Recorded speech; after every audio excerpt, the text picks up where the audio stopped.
Good morning and welcome to Kramer's Corner with Daily Technical Update. It is Thursday the 16th of January, and in this educational video about the financial markets and the development and how you can use it and read the charts, we'll start with Tesla again. We did that a couple of days ago where I warned that maybe we could see Tesla, if it closed above this resistance here, it was likely to resume uptrend. It has certainly established an uptrend now. RSI positive sentiment. There was no divergence on it. You can see this peak here up was from this peak here, and if we can get RSI back above 60 threshold, it will further confirm the bullish trend with the potential to much higher levels in the coming out, but possibly a new all-time high. On the indices or the broad market in general, it was a pretty good day yesterday with S&P 500 up 1.8%. It bounced from this key strong support there at 5,783, and now it's back here in the cloud. If it can close above, then we are likely to see a bullish trend resuming. RSI is still showing negative sentiment, but I think we can conclude that it is likely to break back above 60 threshold. Especially if we move back to above 6,000, then I will consider back in a bullish trend with potential to new all-time highs. Here pre-market we are up about 0.4%, and the Nasdaq 100 also bounced strongly.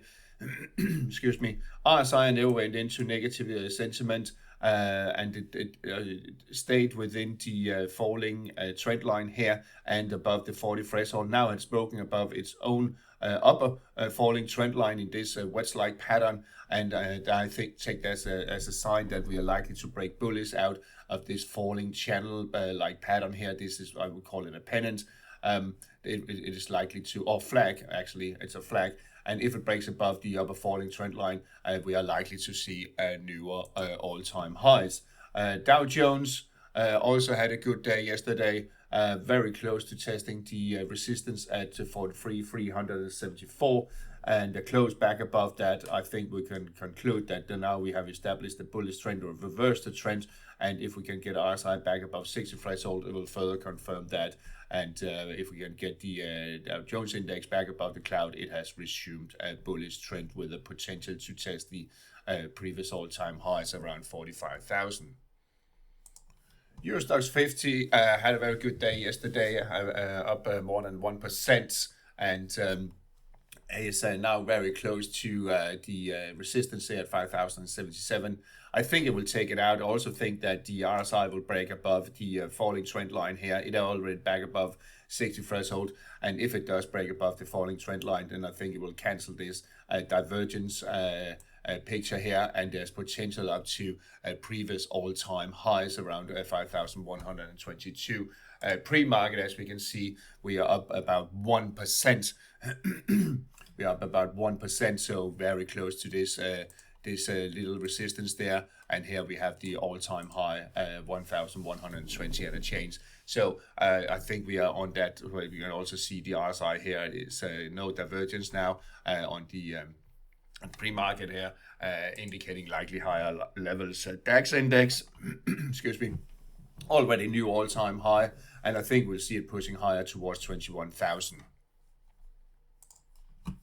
The bounce in euro dollar we talked about the past couple of days, well, it hit the 38.2 retracement, but it couldn't really follow through. So that would be key. Can it push above that level at 103.50 towards 104.5, which is the 61.8 retracement?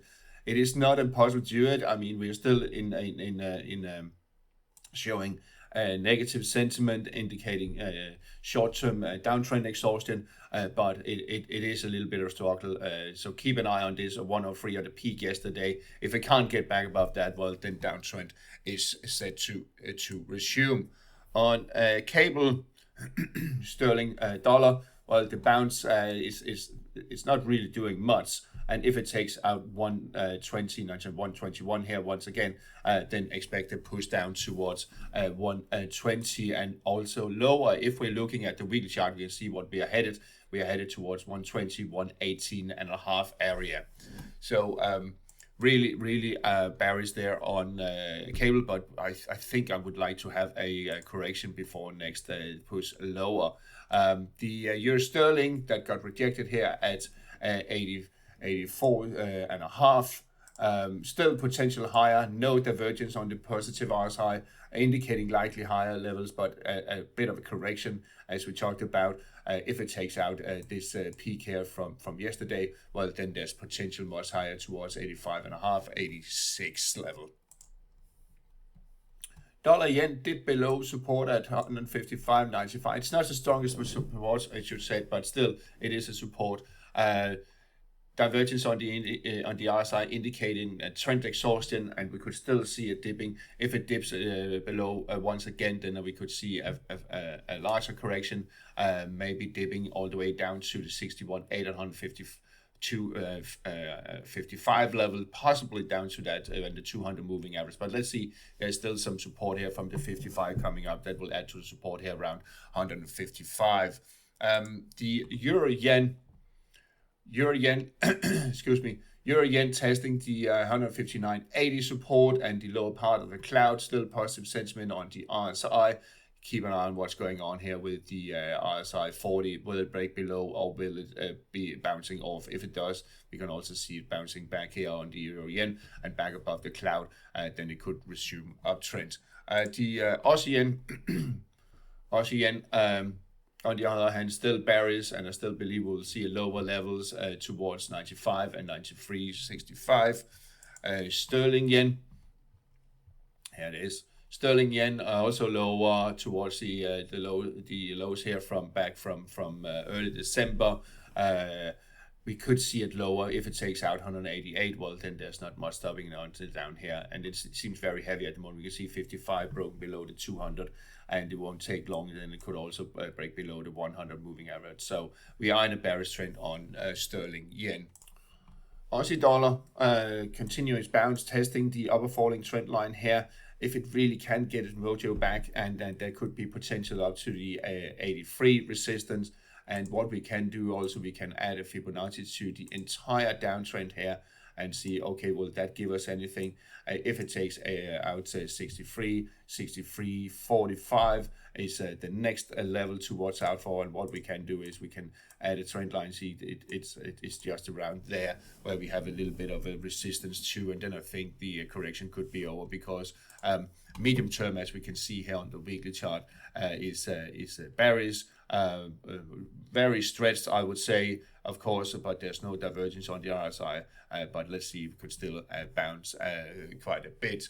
On the dollar Canada,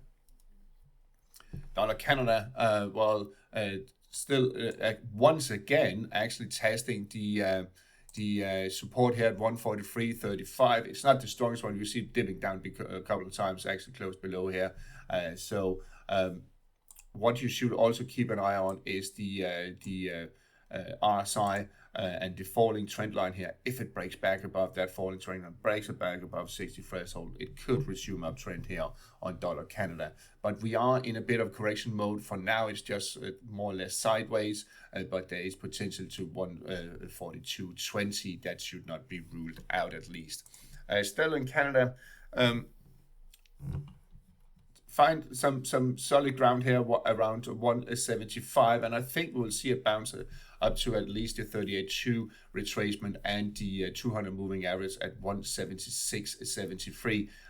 We are in the exhaustion mode short term, but I think that then we will see a bearish trend to resume, and we can see on the weekly chart, we looked at it also yesterday, we are currently back below the rising trend line here, so a bit bearish for sterling Canada, but if it can close below 174.80, well, then a bearish trend has been established.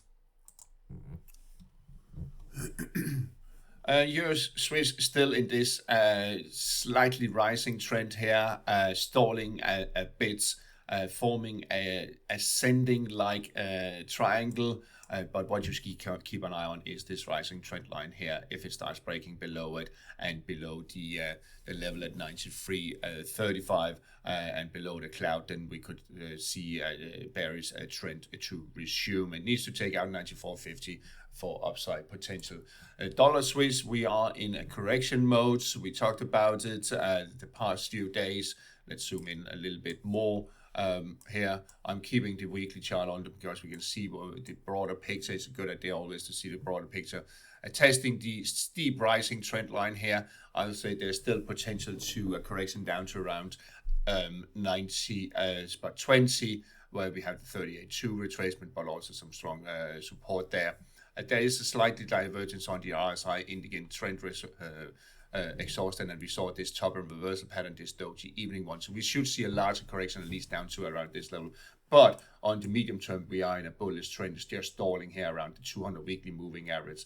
If it can get back above 92.45, well, then there's potential to a 94 and higher.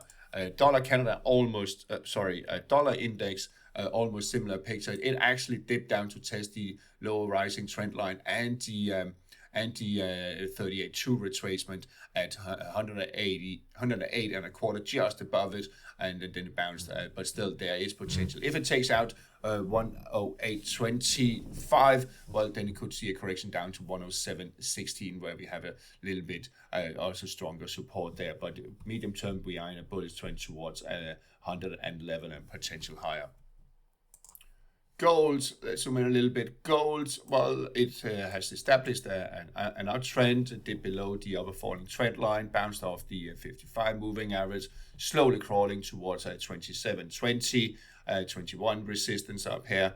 RSI flirting, and once again with the 60 threshold, haven't closed above it. I would like to see a close above for further confirmation of bullish trend. If it does that, well, then I expect a push towards 2800. On the weekly, no divergence on the RSI, actually indicating likely higher levels, much higher levels on gold, but I want to see it also confirmed on the daily chart. On silver, well, silver bouncing from the 200 moving average here again, and now being stopped here by the 100 moving average. You can see that's the pinkish curve here, or line, forming maybe a rising channel-like pattern. If we can get RSI back above 60 threshold, then I think it will confirm that we are in a bullish trend.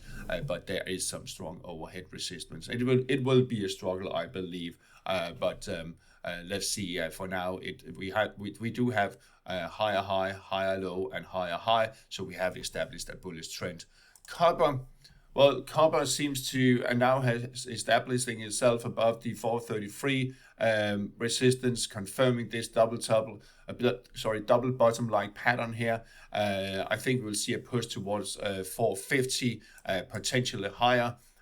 Positive sentiment on the RSI. We could see a little bit of setback up there, but I think we will see it pushing towards 465, 470 in the coming weeks. And what you should note here on the weekly chart, if RSI gets back above 60 threshold, already broken its falling trend there, and if it copper gets back above 450, well, then we have further established the bullish trend on the weekly chart. The medium term has been confirmed, and since there is no divergence on the RSI, it is actually indicating that we could see a new all-time high, at least above these peaks here at just around 520. So there's really some potential here for copper, I think, in 2025, if these things are playing out as mentioned.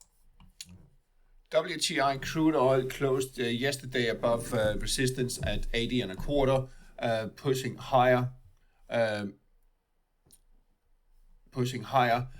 Positive sentiment. We are likely to push higher. We are already above the 78.46. That was the key resistance, as we can see here also on the weekly, above the falling trend line. If we can get RSI to close the week above 60 threshold, well, then there's potential higher towards 85, maybe even up to these peaks here around 87, 88. currently testing the 200 weekly moving average, a little bit of a resistance there. We could see a little bit of correction, at least after this massive move here, but the trend seems to be up also, both short and medium term. The Brent crude oil that already confirmed after closing about 81.58. We can see here also on the weekly, breaking the upper falling trend line. Just need to confirm with the 60 threshold being closed and above on the weekly also, then there will be a further upside potential to 85, where we have the 200 weekly moving average, which is actually rising, by the way. That should be noted. So I think we can see a push up to 87.5. On the Dutch TTF gas, well, a correction kicked in. Once again, it's very volatile. So if you're trading, and be careful. Setback after reaching the 61.8 retracement around that level. Now we have a setback again, but I think we will see it resuming uptrend once again. We are in a bullish trend here on the weekly chart, as we can see, slightly rising towards the 55, 56, 57 level here. Slightly divergence on the other side, telling us it's a little bit stressed, but as we can see, the moving averages are turning around and slowly moving higher.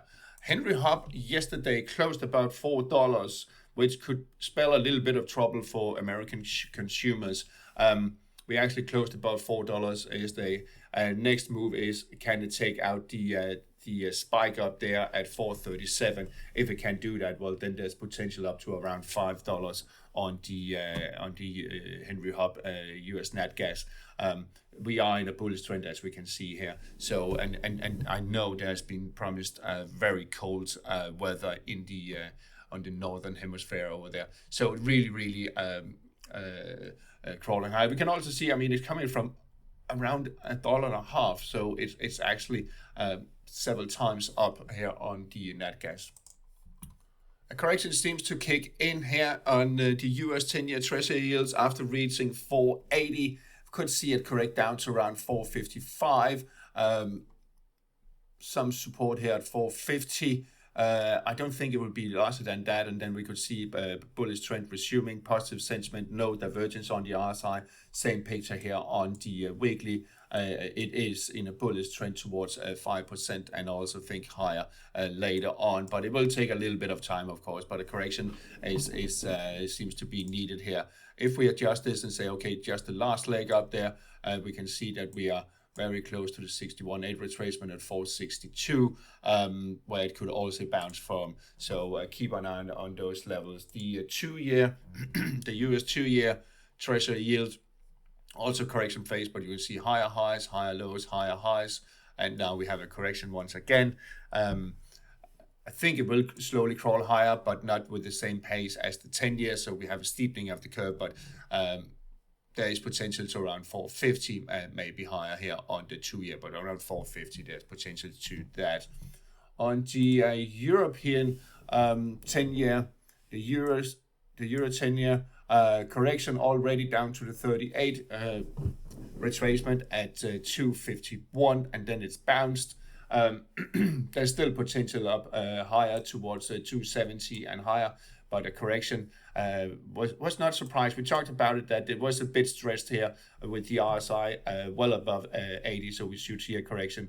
If we measure from the entire trip there, well, then we could maybe see a correction down to 240, but I think that would be a stretch. But we shouldn't rule it out in these high volatile market. But I think we'll see a uptrend resuming. Well, it's never changed really. It's just a correction here on the UK 10-year. Also correction kicking in just below, hitting 5%, 492 and a bit. Correction down to the 61.8 of the last leg up here at 467. If we're looking at the entire move up there, well, we could see it down to around 465, where we have some support. Moving on to Bitcoin, and it's very close to canceling its shoulder pattern here, a potential shoulder pattern. If it moves back above the right shoulder there at 102,736, well, then it has been cancelled, and as it has established a new uptrend, or resumed its uptrend with a potential higher above 110,000, I believe. We have here the Ethereum that bounced strongly after the 2,900, just above it, trying to get back above. If it moves back above the 55 moving average, then it could also start establishing a bullish trend, and it will establish a bullish trend if it takes out 37.46. So let's see about that. For now, it's lagging Bitcoin quite a bit. All right, that's all for today. Have a nice day, and talk to you again later.